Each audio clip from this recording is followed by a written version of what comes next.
Podemos ir? O livro do profeta Ageu compõe um dos principais livros, um grupo de 5 livros do Antigo Testamento que escondem os princípios da restauração da casa de Deus. Então, toda vez que você deseja mergulhar, que você deseja se aprofundar naquilo que nós poderíamos chamar sobre a edificação da casa de Deus, daquilo que nós podemos chamar de edificação do templo, mas eu prefiro particularmente a expressão casa de Deus. Nós temos 5 livros que são parâmetros, são fundamentos que amparam a revelação que vai se cumprir, que vai se concretizar lá na frente, nos evangelhos, nas cartas, já escondidas de antemão nesses 5 livros. Alguém sabe quais são esses livros? Esdras e Neemias, disseste bem.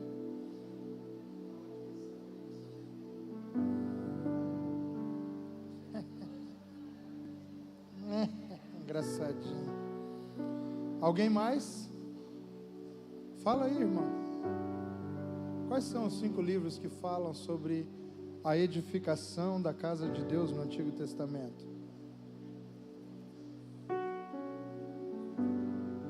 Nem colando?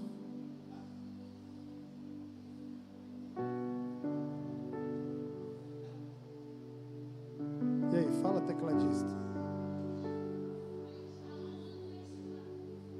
Seminarista dessa igreja.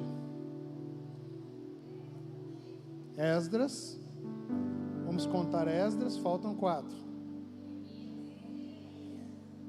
Neemias. Como é que é? Esdras e Neemias, faltam 3. Malaquias, Ageu e Zacarias.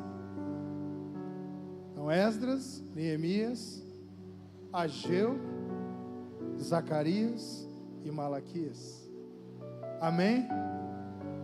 Parece brincadeira, irmãos, mas isso não é nenhuma brincadeira, querido. Se nós não sabemos de verdade, de fato, quais livros falam sobre a restauração da casa do Senhor, como nós poderemos trabalhar na edificação da casa do Senhor? Como igreja, nesse tempo, me parece que está faltando, não é método, mas é revelação. Nós estamos cheios de métodos.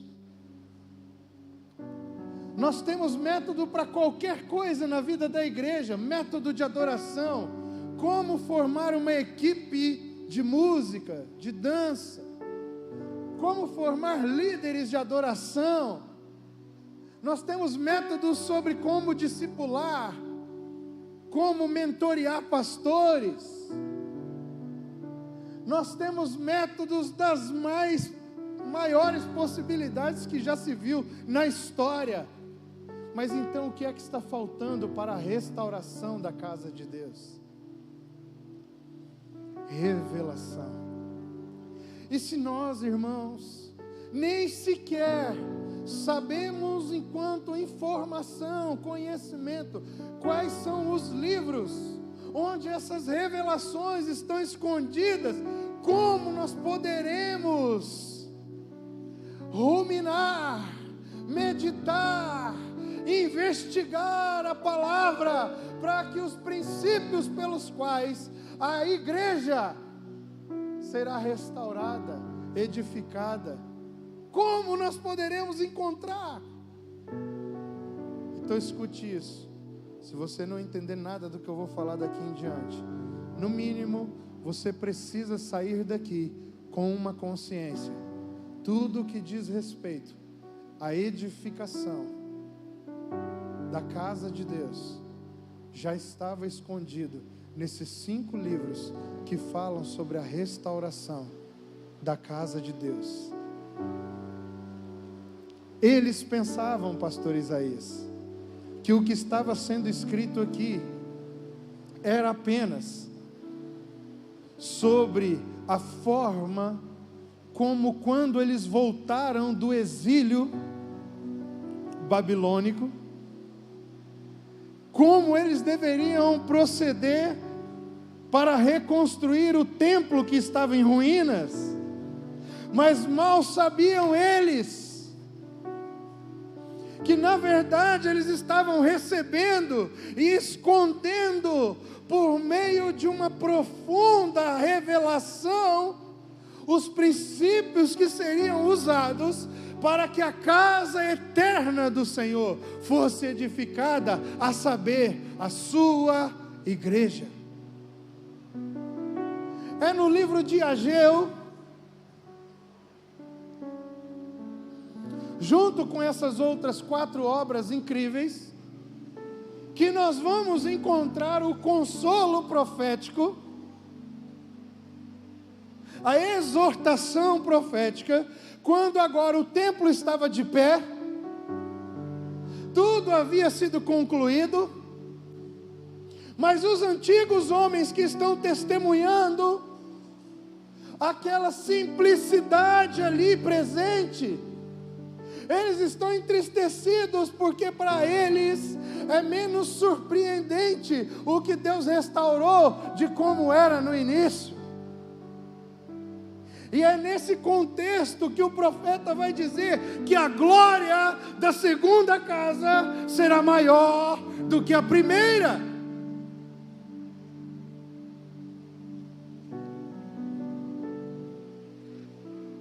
Poucos devem se lembrar disso, mas eu já preguei sobre isso aqui. Porque a glória da segunda casa não é a glória que foi manifesta naquele templo, naqueles dias, irmãos. A glória da segunda casa é uma glória permanente, que desce a partir da casa de Deus, que é permanente, porque glória permanente só pode estar condizente com uma casa permanente, e a casa permanente de Deus não é uma estrutura física feita por mãos humanas. Para ser casa permanente tem que ser edificada por Deus. Está entendendo isso? Estou sendo claro, pastor Isaías? Se eu não tivesse, você ia falar? Ia nada, conversa fiada. Hã? Ele nunca falou que eu não estou sendo claro, então.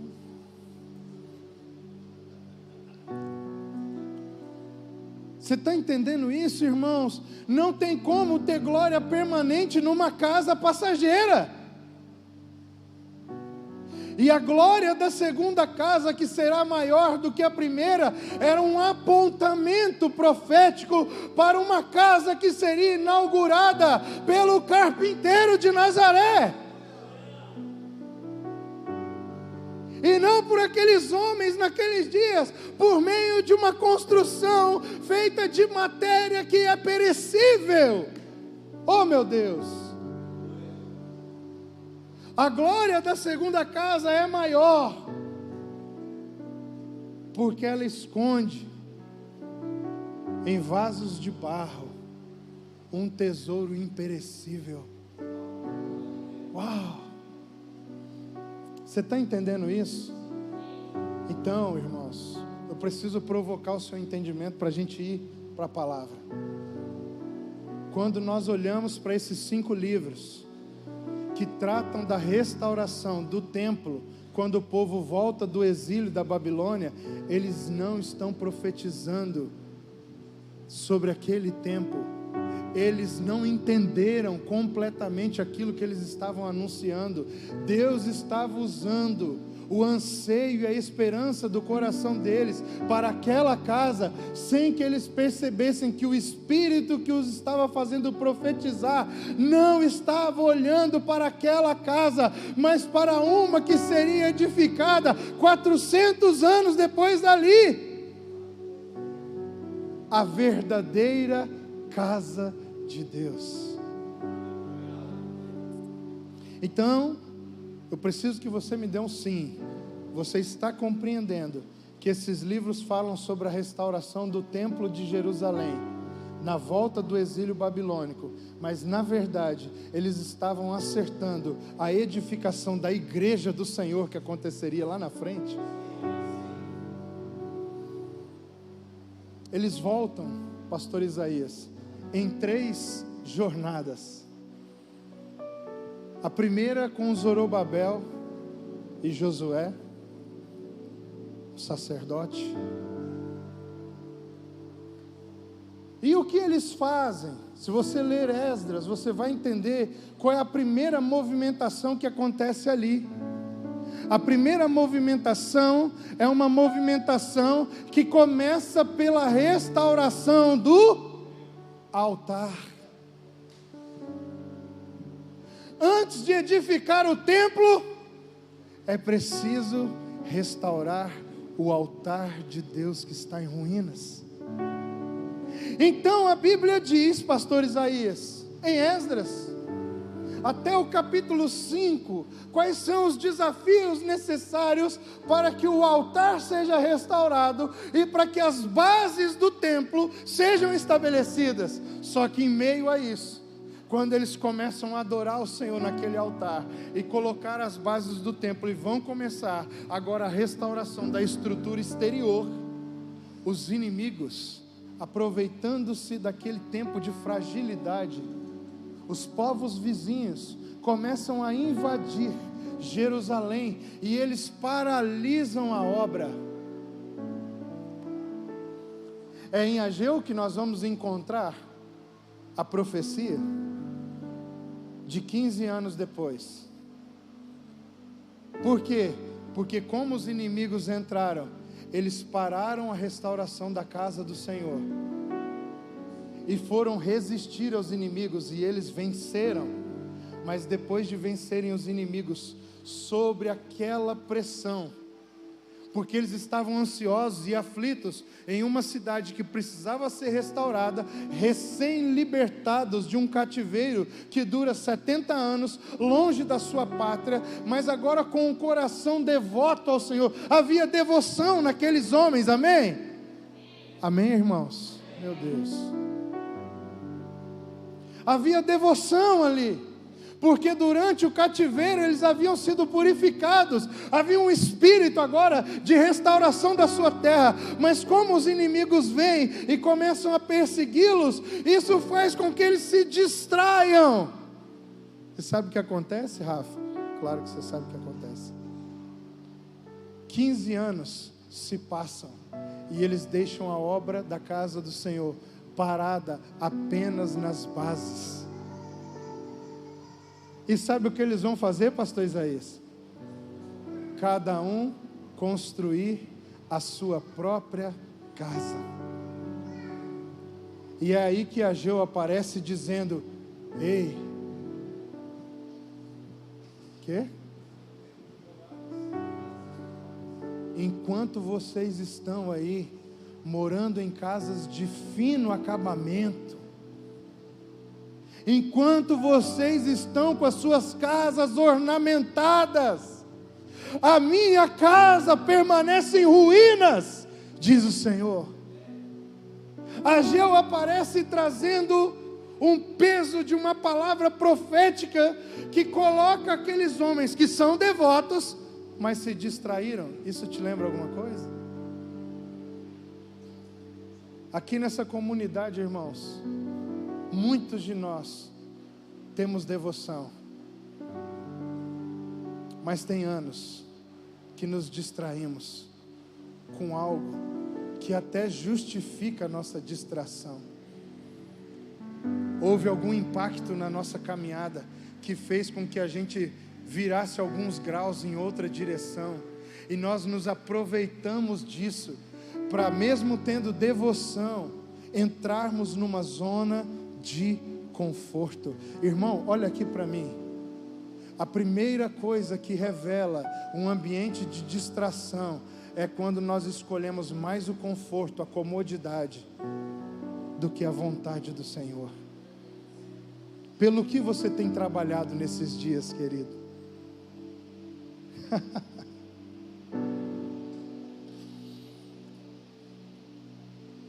Eu ouvi dizer que existem pessoas que estão cheias de devoção aqui, que acreditam que o Senhor pode esperar para que elas obedeçam aquilo que elas deveriam obedecer, por um tempinho, para que elas construam as suas próprias casas. O Senhor pode esperar eu terminar minha faculdade, mas eu sou cheio de devoção. O Senhor pode esperar eu concluir os investimentos que eu estou fazendo na minha casa, na minha empresa, no meu trabalho, nas minhas férias. O Senhor pode esperar para que eu seja fiel, mas eu estou cheio de devoção no meu coração. Esses livros estão falando sobre aquela restauração da casa de Deus em Jerusalém? Sim. Mas qual é o objetivo? Falar sobre a edificação da igreja. Vai ser necessário que se levante um profeta em nossos dias, para condenar as nossas casas cheias de acabamentos de primeira, porque não priorizamos a edificação da casa de Deus. O que é que está fazendo você parar sua generosidade? O que é que está fazendo você não ter mais tempo para a comunhão? O que é que está frustrando o seu comprometimento com os fundamentos que são compartilhados nas nossas reuniões de ensino? Quais são as distrações que estão fazendo, mesmo você ser cheio de devoção e pureza, pedir para o Senhor um tempinho, enquanto você coloca os acabamentos finos da sua casa?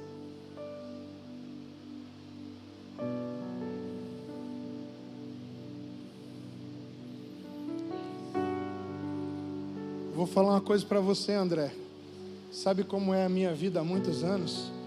Primeiro, aquilo que é do Senhor. Se sobrar alguma coisa, eu desfrutarei daquilo que aparentemente é meu.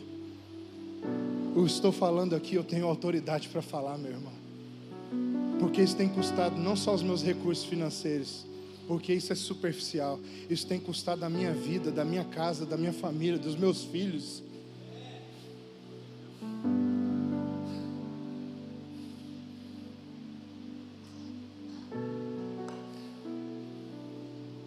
Eu não estou falando de um padrão religioso. Eu estou falando de amar a igreja do Senhor, irmão. Porque é muito fácil ter um discurso que abençoa. É muito fácil andar com um chaveirinho que ativa pessoas, sem que isso esteja me custando nada.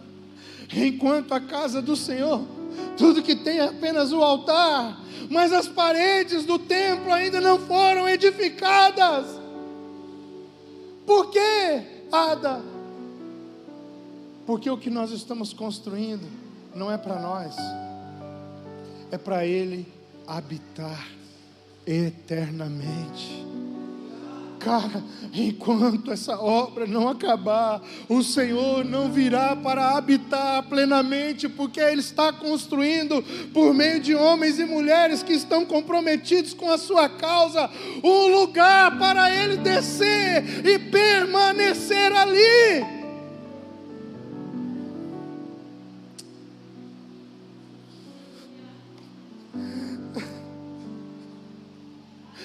Cada um aqui tem as suas prioridades, irmão. Mas na hora de pensar que temos direitos, somos os primeiros a entrar na fila. Mas e na hora de assumirmos as nossas responsabilidades? O que tem feito você parar com as suas responsabilidades? É a edificação da sua casa própria? Porque fez isso, isso foi o que eles fizeram. E Rafa, eles eram os judeus mais puros da história. São os chamados judeus da purificação. Foram eles que criaram a maioria dos rituais que Jesus enfrenta lá nos dias do Novo Testamento. Foi nessa época que surgiram. Por quê? Porque eles pensaram, os rituais que existem não são suficientes, vamos criar mais alguns.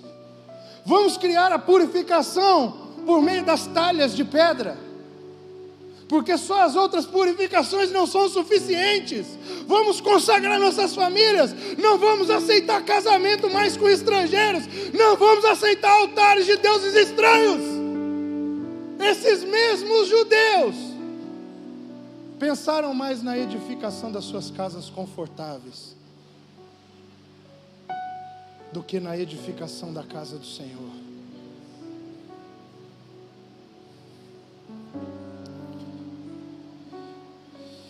Mas isso não tem nada a ver com o que eu quero pregar. Show?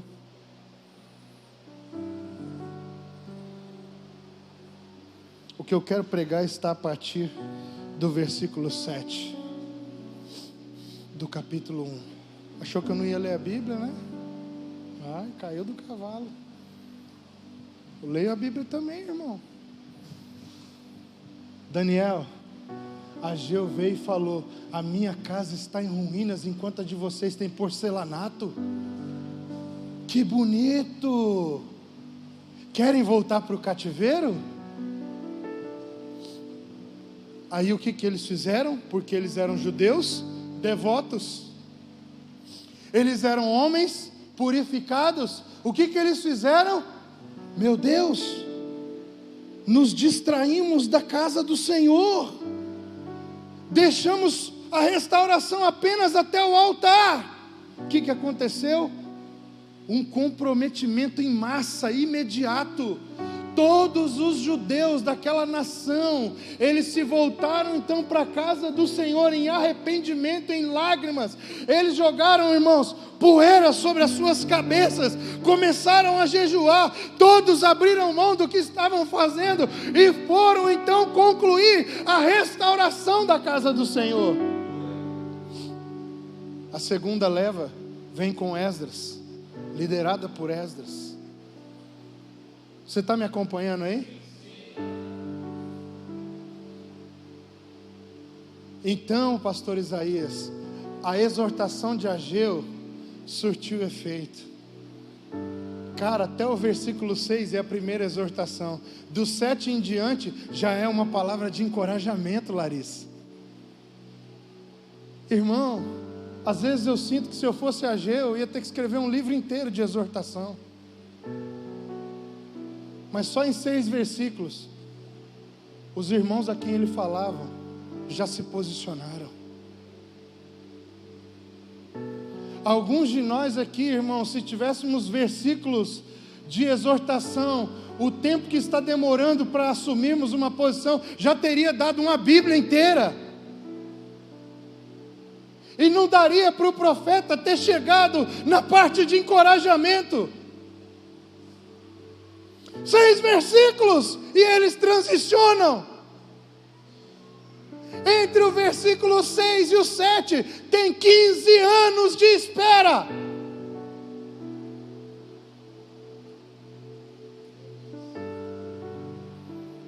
Porque o profeta entra na rachadura que houve, e ali ele libera a sua profecia. Então ele tem o poder com as suas palavras, quando são ouvidas em arrependimento, de zerar a conta de 15 anos.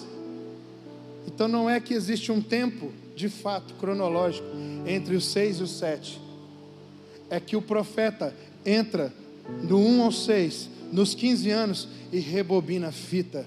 Por quê? Não porque por causa daquilo que ele disse, mas por causa da resposta que aquele povo deu quando ele os exortou. Não foi o tempo que foi mudado, Leandro, pela profecia. Não é um tempo de hiato que existe entre o que ele profetizou até o 6 e o que ele profetizou até o 7. O hiato está em que quando aqueles homens submeteram seu coração a receber a profecia e se comprometer imediatamente, eles zeraram o tempo que estava contra eles. Deixa eu dizer uma coisa para alguns de vocês aqui que estão atrasados 15 anos ou mais. Responda ao Senhor nessa noite com comprometimento, porque é a sua resposta que pode alterar que o tempo que estava contra você para te reprovar se torne o tempo em que o Senhor vai usar para te preparar para os próximos dias que virão. Depende da sua resposta.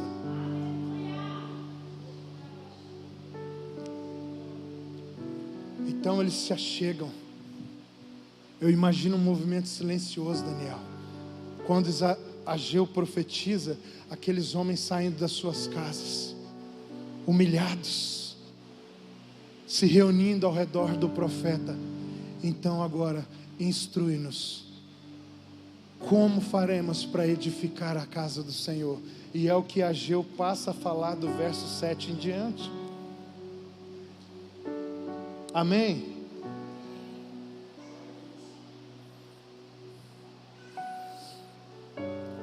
Assim diz o Senhor dos exércitos: considerai o vosso passado. E aí então agora ele vai falar o quê? Como é que a casa do Senhor vai ser edificada? Escuta isso.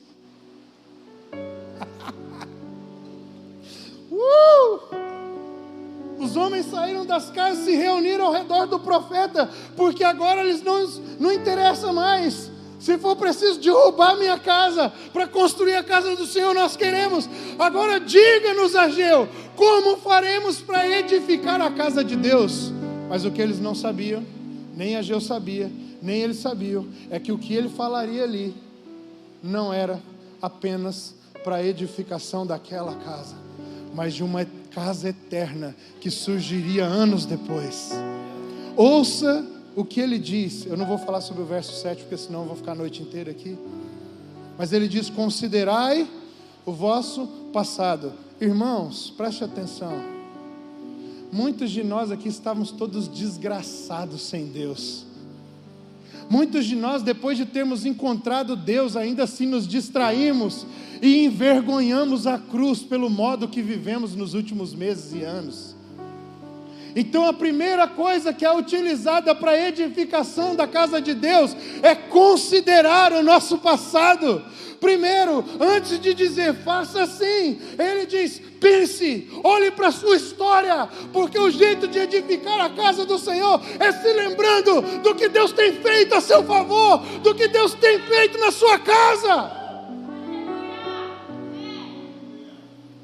Lembra de onde foi que vocês foram removidos. E eles continuam ali, pastor Isaías. Eu imagino eles assim, ó, de cócoras. Fala, nós queremos ouvir. Fala, nós queremos obedecer. Fala, ok, é para considerar. Vai vir mais uma paulada, nós não vamos mais voltar atrás. Fala, e nós obedeceremos o mandado do Senhor. Feitas essas considerações iniciais, o profeta vai dar a receita da edificação. Então ele diz, verso 8: subi ao monte.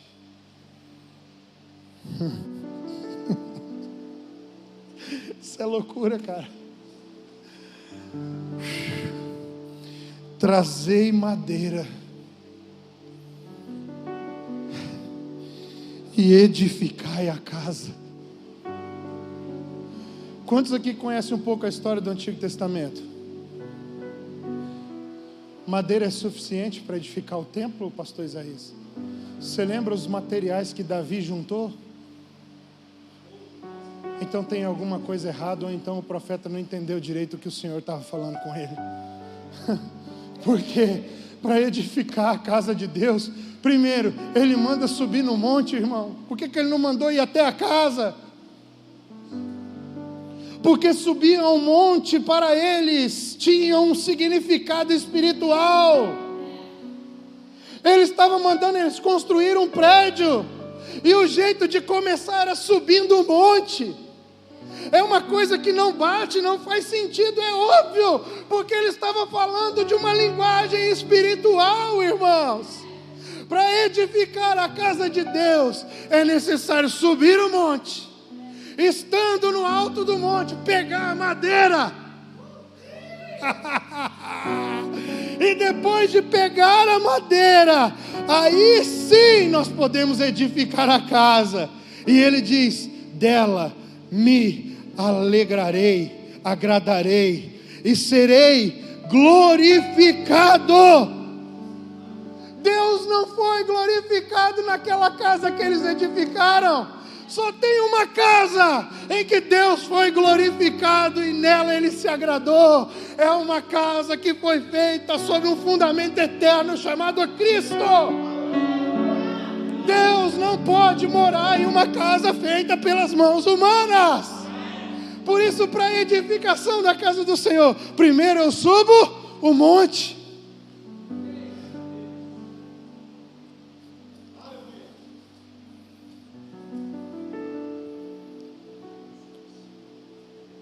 Tem um texto no Novo Testamento que explica esse texto, que fala sobre o mesmo assunto. Parece até que é uma tradução disso que nós acabamos de ler. Abra sua Bíblia comigo em Mateus capítulo 16.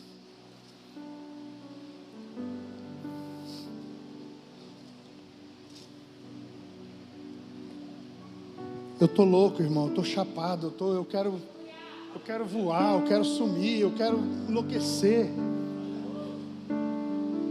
Quanto mais eu ando, mais eu percebo que a igreja está sendo edificada com pessoas que não entenderam quais são os princípios da restauração.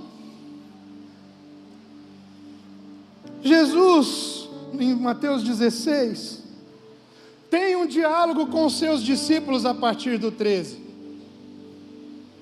Ele pergunta para os discípulos: quem o povo diz que eu sou? E eles respondem: Elias, Jeremias, algum dos profetas. Ah, tá, beleza. E vocês, quem vocês dizem que eu sou? Pedro responde: tu és o Cristo. Jesus fala: bingo! Acertou.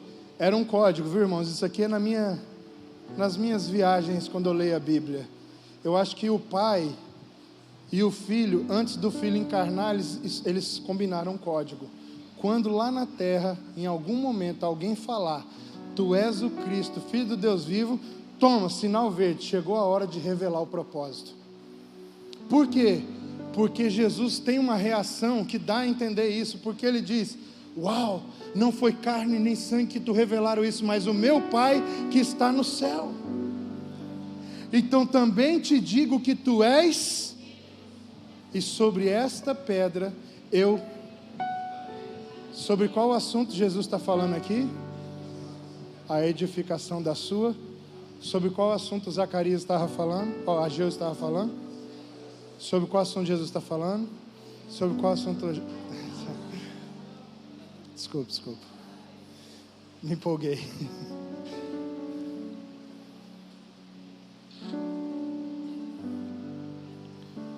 Então Jesus está falando sobre o mesmo assunto de Ageu.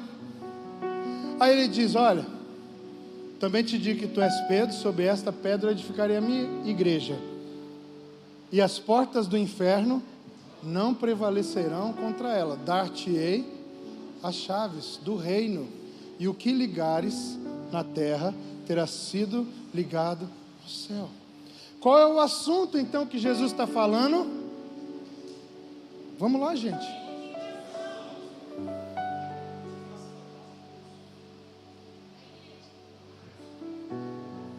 Você entende que Jesus está traduzindo, interpretando, que Ele está explicando, que Ele está revelando? Você entende isso? É a partir daqui, pastor Fabinho, só a partir daqui, que Jesus começa a falar da sua própria morte. Porque, para mim, tinha um código. O Pai falou, quando lá na terra eu mandar a mensagem para alguém, e alguém te falar essa mensagem que eu estou combinando é um segredo nosso, é porque chegou a hora de você revelar o propósito. Então, a partir daqui, Jesus começa a explicar para os discípulos o que é que Ele ia fazer. E sabe o que é que Jesus fala, André? Que Ele vai glorificar o Pai. O que a Ageu disse? Que quando Ele visse a casa edificada com gente que subiu ao monte, pegou madeira e edificou, ali Ele se agradaria, e nessa casa Ele seria glorificado. Alguém está pegando isso aqui que o Espírito está dizendo? Aí o que acontece? Ele começa a falar para os discípulos como é que Ele vai glorificar o Pai, pastor Fabinho. E Ele diz a partir daqui então, que Ele vai glorificar o Pai na cruz, morrendo, entregando a sua vida. Calma, jovem, calma. Verso 21. Desde esse tempo, qual o tempo? O tempo da edificação da igreja. Qual é o assunto que Jesus está tratando? A edificação da igreja. Então, desde esse tempo, que tempo? O tempo em que Ele começou a falar sobre a edificação da igreja. Todos juntos? Começou Jesus a mostrar a seus discípulos que lhe era necessário seguir para Jerusalém. Onde é que o templo foi construído, irmãos? Ok, só para saber se vocês estão ligados. E sofrer muitas coisas dos anciãos, principais sacerdotes e dos escribas. Ser morto e ressuscitado no terceiro dia. Depois desse episódio, na narrativa de João, um dia Jesus estava andando com os discípulos, viu aquele templo. Ele estava meio revoltado, porque fizeram comércio lá na casa do Pai. E aí antes de entrar, ele olhou para os discípulos e falou, vou derrubar isso tudo. Não vai ficar aqui pedra. Ué, mas não é essa casa que Deus ia ser glorificado, que a glória da segunda casa ia ser maior? Claro que não. Jesus está revelando isso. Todo mundo falou, o quê? Herodes demorou não sei quantos anos, décadas para edificar isso aqui. Oi, pastor? 46 anos. E você vai fazer isso em 3 dias? João explica. Ele estava dizendo isso a respeito do seu corpo. E o que foi que Jesus fez para edificar a sua igreja? Subiu ao monte, pegou a madeira e começou a edificação da casa de Deus. Agora olha aqui para mim. Quando Jesus pegou aqui, irmão, vou pegar o violão do Daniel, não. Quando Jesus pegou a cruz aqui, subiu ao Gólgota e começou a edificação no terceiro dia, ao ressuscitar, acontece uma transformação de matéria. Jesus não é mais agora o homem com a cruz. No terceiro dia, ele é a pedra espiritual. Qual foi o processo que fez Jesus se tornar matéria-prima da edificação? A morte na cruz. Aonde? No alto do monte. Acabou? Não. Vem comigo, qual é o assunto que aqui em 16 ele está tratando?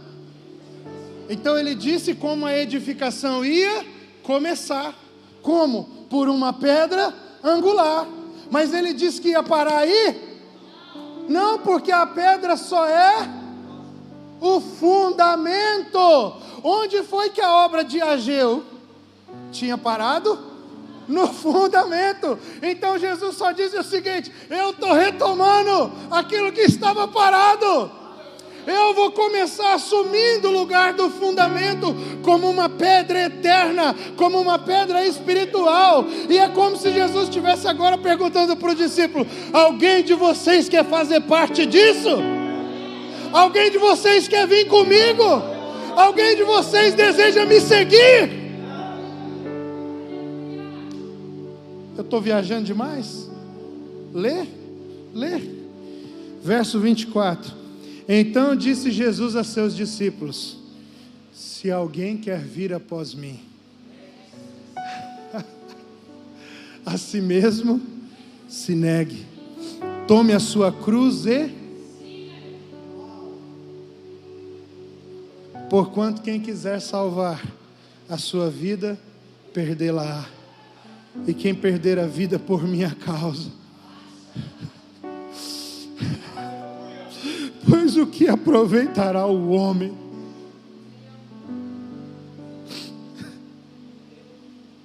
Muitos de nós estamos lá em Ageu, tentando ganhar o mundo inteiro e perdendo a nossa alma, mesmo tendo o coração cheio de devoção. Trocamos de carro levianamente.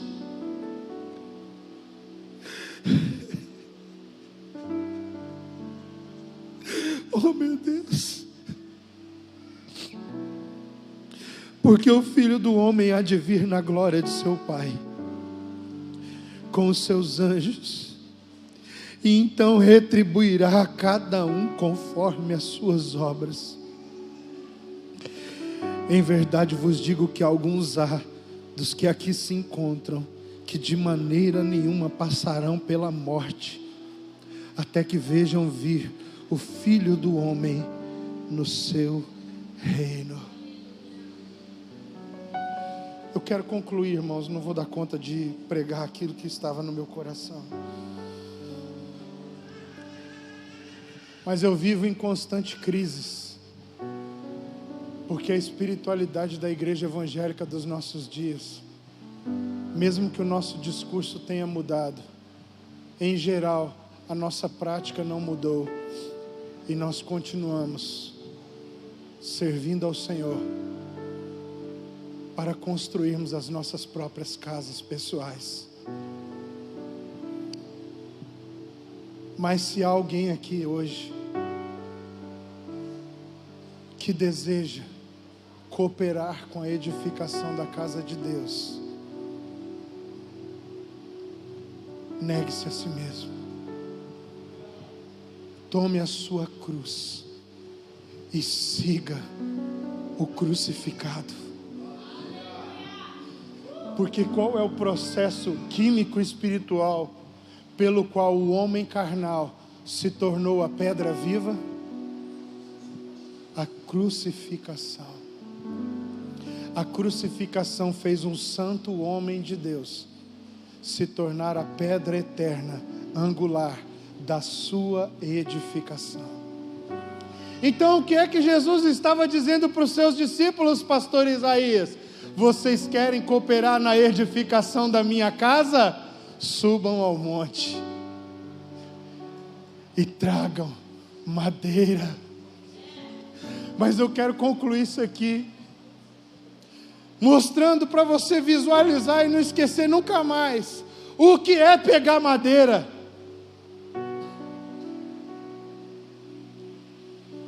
Vem cá, pastor Isaías.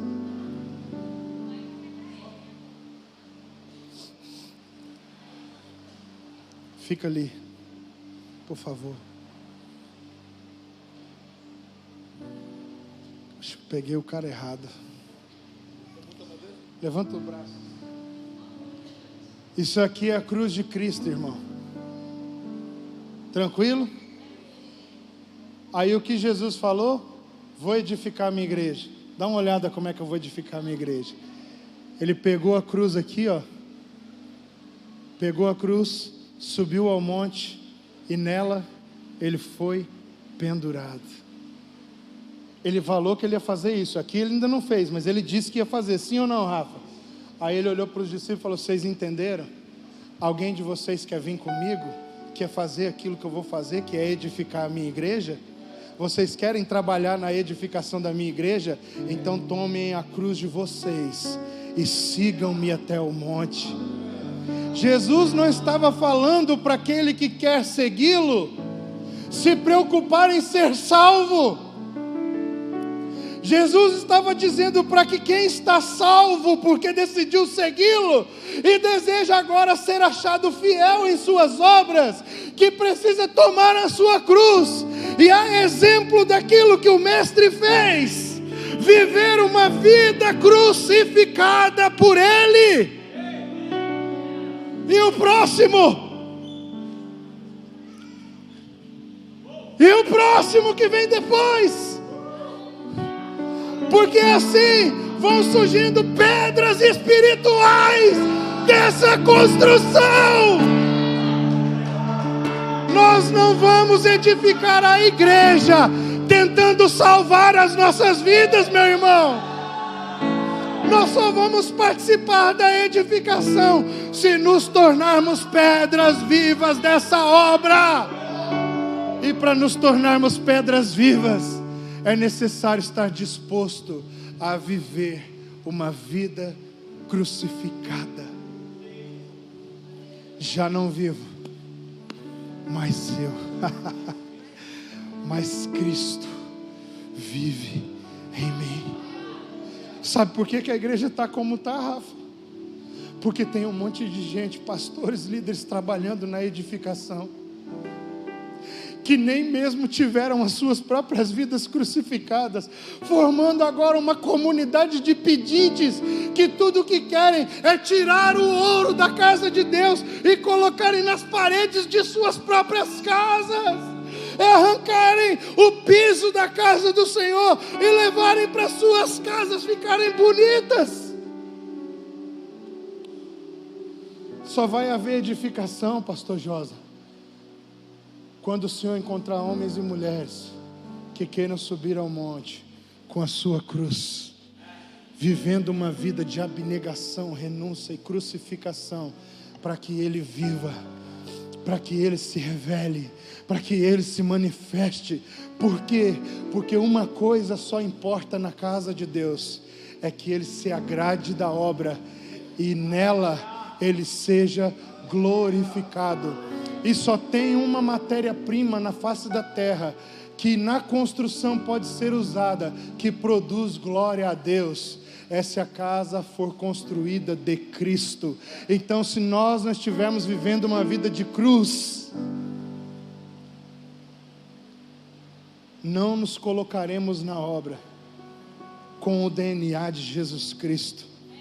Tentaremos colocar na casa de Deus o nosso evangelho. Senhor, mas eu ofertei de vez em quando. Eu só guardei o melhor para mim, para que eu ficasse cada vez mais confortável. Mas eu dei a sobra. Eu dei a sobra do meu tempo. Eu dei a sobra da minha generosidade. Eu dei a sobra da minha inteligência, do meu conhecimento. Eu dei a sobra da minha capacidade.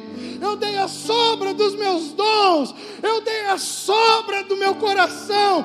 Eu dei a sobra da minha vida. Você pode até participar, desfrutando, sendo salvo, mas não haverá para você nenhum tipo de recompensa da parte do Senhor, porque na obra dele, ele só aceita o material que é fruto da obra de Cristo, e a obra de Cristo é uma obra de cruz. Nós precisamos parar tudo aqui hoje e decidir se vamos colocar na casa de Deus um material constituído de pedras vivas, ou se vamos, meus irmãos, tentar colocar a nossa vaidade, o nosso egoísmo, o nosso desejo de conforto e comodidade, misturado com a palavra da fé. Hoje nós precisamos tomar uma decisão aqui nessa congregação. Com quem nós poderemos contar? Quantos aqui estão dispostos a viver a vida crucificada para que Cristo brilhe, para que Cristo seja glorificado, para que Cristo reine no interior deles e através deles? Quantos aqui preferirão morar em ruínas do que ver a casa do seu Senhor em ruínas? Nós precisamos tomar essa decisão hoje. Nós precisamos assumir a nossa responsabilidade hoje. Eu já fiz a minha escolha antes de chegar aqui. Eu já fiz a minha escolha antes de subir aqui nesse púlpito hoje. Você já fez a sua?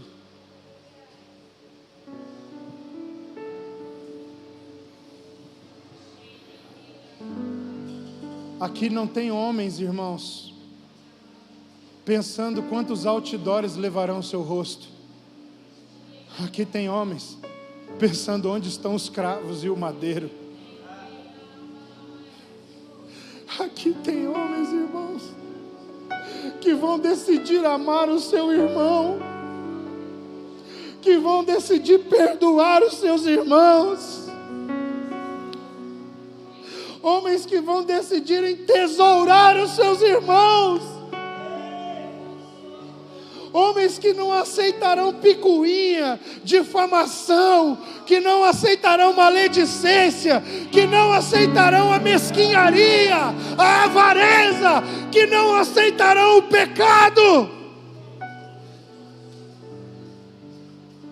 Homens que não viverão pela lei, mas transbordarão, superabundarão a graça de Deus, porque Ele habita em nós.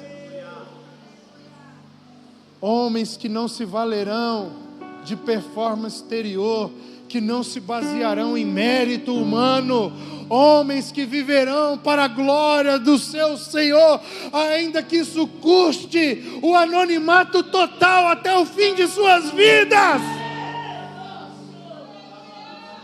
Que não, se nunca ninguém souber o nosso nome, não interessa, se conhecerem o nome do nosso Senhor.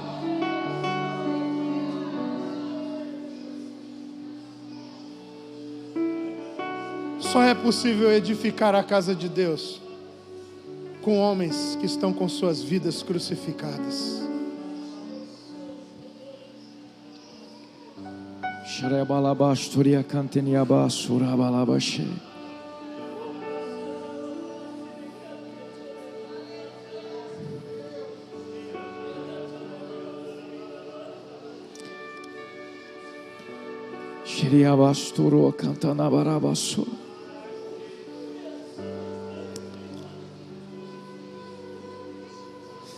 Porque quando eu estive entre vocês, não preguei outra coisa senão Cristo e este crucificado.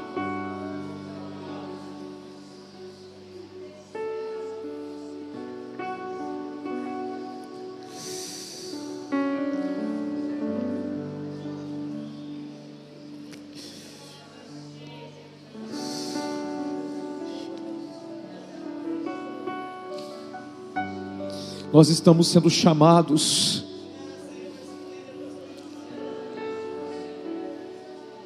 por meio de um fundamento genuíno a uma verdadeira obra apostólica.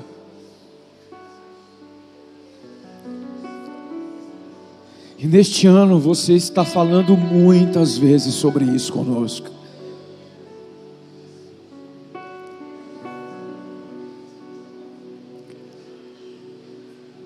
Ah, Senhor,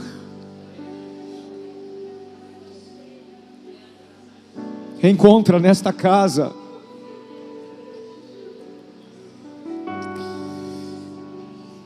as pedras que você vai usar para edificar algo para a bênção desta nação.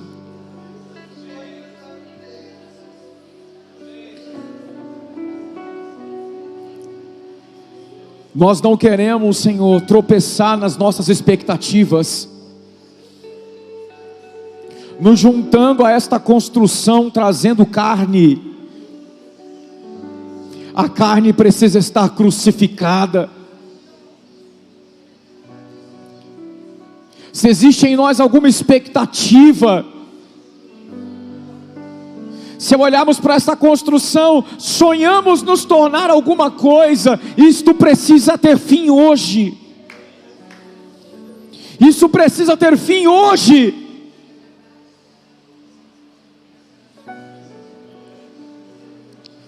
Espírito de Deus,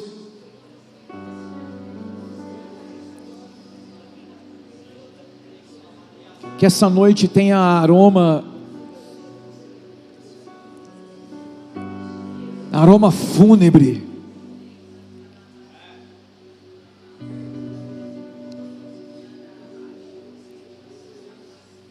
cheiro de flores fúnebres,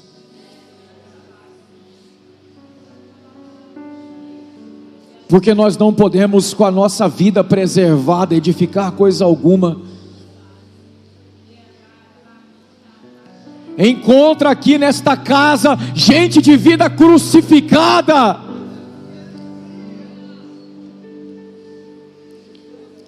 Encontra em mim um homem de vida crucificada, de desejos mortos com Cristo, de expectativas crucificadas com Cristo, para que no poder de uma vida indestrutível possamos ser transformados em pedras vivas.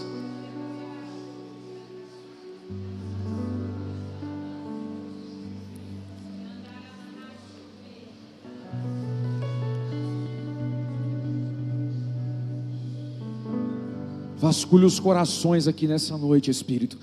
Fale ao pé do ouvido.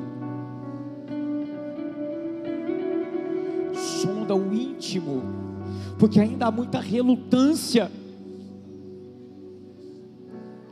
Ainda existe uma briga no interior, uma contenda com esta palavra.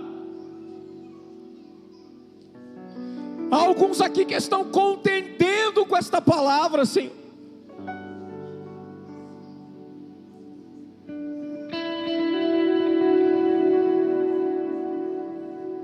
Que estão aqui, mas ainda estão lutando para admitir que isto que lhes está vindo à mente, que parece tão estranho, é justamente aquilo que os reprova.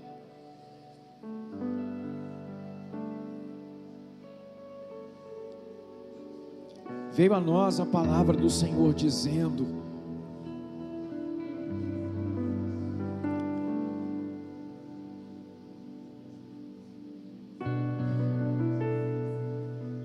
opera nesse silêncio, Espírito.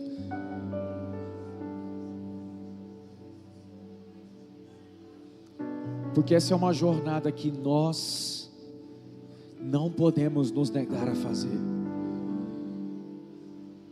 Subir o monte,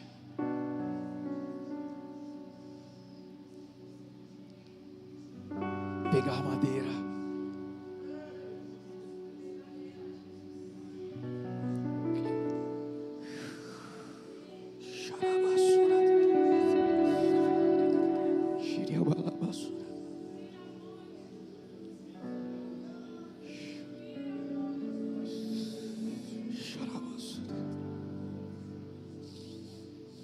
quebra as resistências nessa noite, Espírito Santo. Quebra as resistências nessa noite, porque já não é mais tempo. Já não é mais tempo de resistir.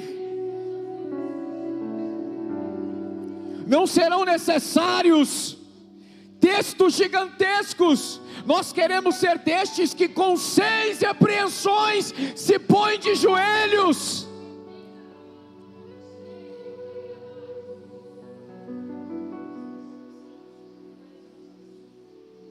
Alguns de nós estamos nos considerando perseguidos. Tamanha resistência do nosso coração ao óbvio. O nosso coração egoísta quer negar a verdade, transformando a palavra de Deus em mentira, para que não admitamos a nossa condição pecaminosa. Queremos preservar a vida, nos beneficiar da fé, da igreja, da graça.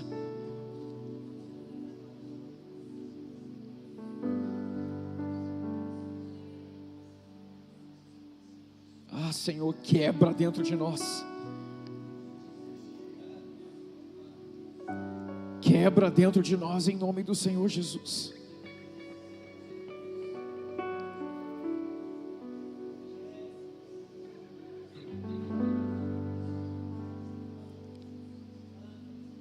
Do Senhor Jesus. Irmãos, eu quero fazer uma pergunta aqui antes de encerrar esse momento de oração. Uma pergunta, eu quero que você me responda de maneira objetiva. Quantos de vocês vieram aqui à frente pela consciência de uma coisa ou de uma área nas vidas de vocês que vocês têm resistência em deixar? O que trouxe você aqui é tipo, eu sou resistente com isso, isso precisa morrer. Quantos de vocês vieram por esse motivo? Parece óbvio, mas não negociem mais sobre isso. Se você sabe que isso é o que você tem tanta resistência em deixar, nisso está a chave para a sua vida espiritual não se desenvolver. Porque você está preservando a sua vida ao fazer tanta questão disso. Parece óbvio, mas não considere que é pouco.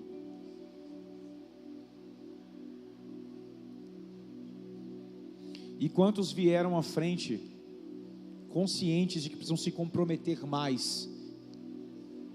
A pergunta é: qual é o compromisso que você fez, que você ainda não cumpriu? Porque antes de fazer novos compromissos, lembre-se do seu passado. Essa palavra não é sobre fazer novos compromissos, é sobre honrar os que já foram feitos. Vasculhe as coisas que você deixou pela metade, que o Senhor já deu para você realizar. O altar em ruínas fala de uma obra que foi começada e não terminou, pastor. E a gente quer fazer votos novos, sendo que não cumpriu os anteriores.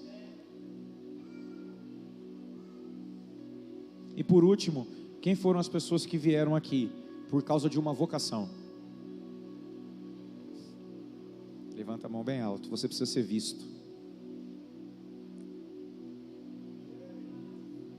Levanta a mão bem alto, você precisa ser visto. Existe uma diferença entre querer ter evidência e omitir-se de ser visto. Parem de se esconder. Vocês precisam expor a vida de vocês às pessoas, para que vocês possam ser trabalhados. Se vocês vieram aqui por uma vocação, trabalhar pela edificação e deixar que pessoas forjem vocês. Parem de se esconder, de achar que é para amanhã. Amém? Voltem para os lugares de vocês em nome do Senhor Jesus.